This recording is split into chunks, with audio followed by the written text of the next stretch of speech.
और आइए आपको एक बार फिर लिए चलते हैं विपिन चौबे के पास, जो बताएंगे कि फिनलैंड के नेटो में शामिल होने के बाद किस तरह से परिस्थितियां बदल रही हैं। विपिन।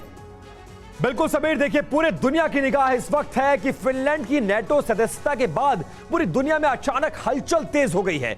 यूक्रेन के राष्ट्रपति पोलैंड के दौरे पर हैं। इस दौरान पोलैंड ने यूक्रेन को कई विध्वंसक हथियार देने का ऐलान कर दिया है। आइए देखते हैं पोलैंड से यूक्रेन को कौन कौन से वेपन मिल रहे हैं और इसका इंपैक्ट क्या होने वाला है इस युद्ध में। देखिए पोलैंड के हथियार रूस पर होगा, इन हथियारों के जरिए प्रहार, यह कहा जा रहा है और यह दावा भी किया जा रहा है। लगातार MiG-29 देने का फैसला किया गया है। पोलैंड के दौरे पर है ज़ेलेंस्की।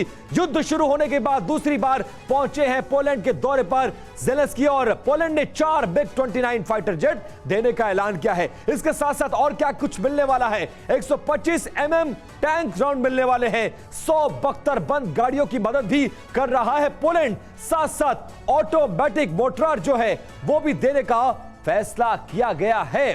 साथ में एयर डिफेंस सिस्टम जिसके जरिए वो अपने इलाके की घेराबंदी कर सके और कम से कम वो मिसाइलों को हवा में ही मार गिराए जिन मिसाइलों के जरिए रशिया रिहायशी इलाकों को निशाना बना रहा है। मतलब जो मदद आसपास के देशों से, चाहे वो नेटो देश हो, चाहे यूरोपियन कंट्रीज हो या फिर वेस्टर्न कंट्रीज, वहां से जो मदद मिल रही है वो लगातार जारी है और इसी मदद के भरोसे लगातार यूक्रेन के युद्ध के मैदान में ज़ेलेंस्की डटे हुए। राठौर सर, इस मदद को कैसे देखा जाए, कितनी बड़ी मदद के तौर पर देखा जाए, खासकर तब जब हाल ही में नेटो में फिनलैंड शामिल हो चुका है और उसके बाद भी यूक्रेन को मदद मिलनी तमाम यूरोपियन कंट्रीज से, वेस्टर्न कंट्रीज से जारी है। पोलैंड की मदद कितनी सहायक होगी अब इस युद्ध में?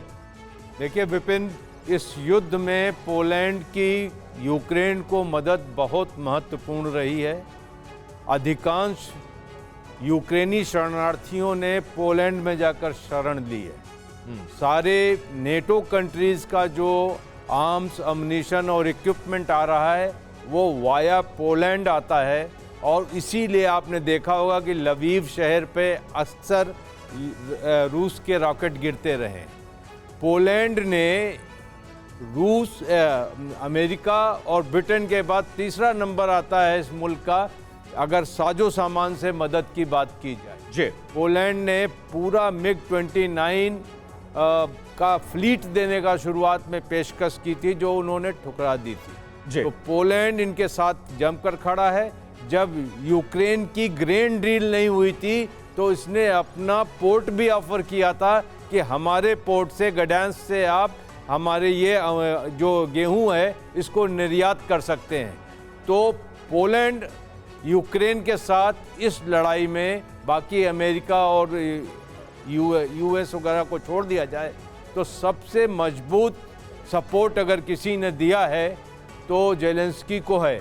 और इसमें आप ये भी देखिए कि उन्होंने ऑर्डर ऑफ व्हाइट ईगल, सर्वोच्च नागरिक सम्मान से ज़ेलेंस्की को वहां पर सम्मानित भी किया। बिल्कुल, पोलैंड ही वो देश है जो सबसे पहले मदद लेकर पहुंचा था, उनके नागरिकों की मदद के लिए खड़ा रहा और अब हथियारों के साथ भी ज़ेलेंस्की की लगातार मदद कर रहा है और इस मुलाकात के भी मायने बहुत ज्यादा निकाले जा रहे हैं।